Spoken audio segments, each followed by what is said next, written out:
ایک سوال یہ بھی پیدا ہوتا ہے کہ جب آپ حرم شریف میں داخل ہوتے ہیں تو یہ طواف اللہ پاک کیوں کرواتے ہیں؟ عجیب سا سوال ہے نا بھائی.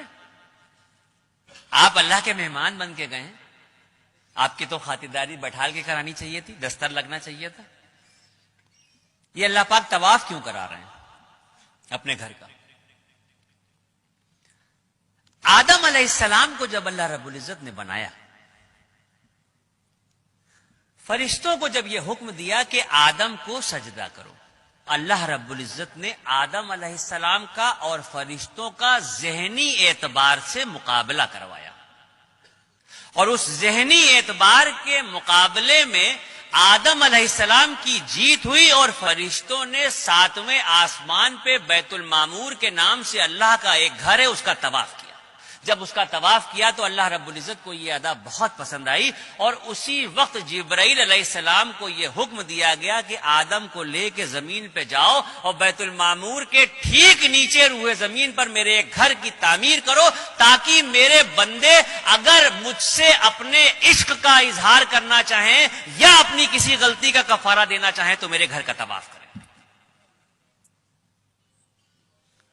اگر مجھ سے اپنے عشق کا اظہار کرنا چاہیں یا اپنی کسی غلطی کا کفارہ دینا چاہیں تو میرے اس گھر کا طواف کریں.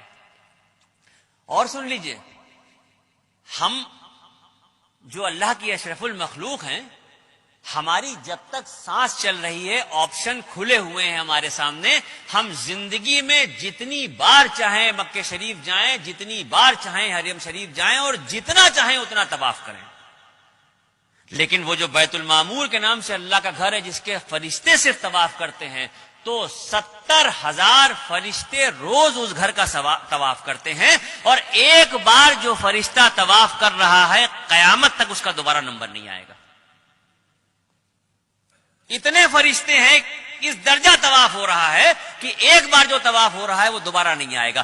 اب یہ جو زمین پہ خانہ کعبہ کی تعمیر ہوئی، تو اب تو ترقی ہو چکی ہے دنیا میں، ہر چیز آسان ہو گئی ہے. آپ گوگل پہ دیکھ سکتے ہیں، نقشہ اٹھا کے دیکھ سکتے ہیں، موبائل پہ دیکھ سکتے ہیں، کسی بھی طرح سے اگر آپ دیکھنا چاہیں آپ گوگل کے نقشے پہ جا کے دنیا کا نقشہ ڈالیے، اور دنیا کے نقشے پہ جب آپ دیکھیں گے تو پوری دنیا آپ کو گول دکھائی دے گی. یہ تو نقشے کے دیکھے بغیر بھی سب کو پتا ہے کہ دنیا گول ہے.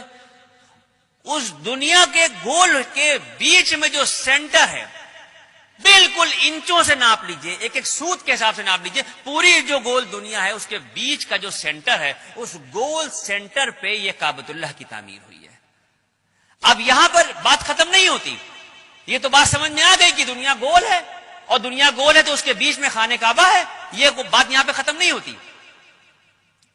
اگر سائنس یہ کہتی ہے، میں نہیں کہہ رہا ہوں، اگر سائنس یہ کہتی ہے کہ دنیا گول ہے اور گھوم رہی ہے، تو پھر میرا ایمان یہ کہتا ہے کہ مذہب و ملت کی پرواہ کیے بغیر اس دنیا کا ہر شخص کعبۃ اللہ کا طواف کر رہا ہے.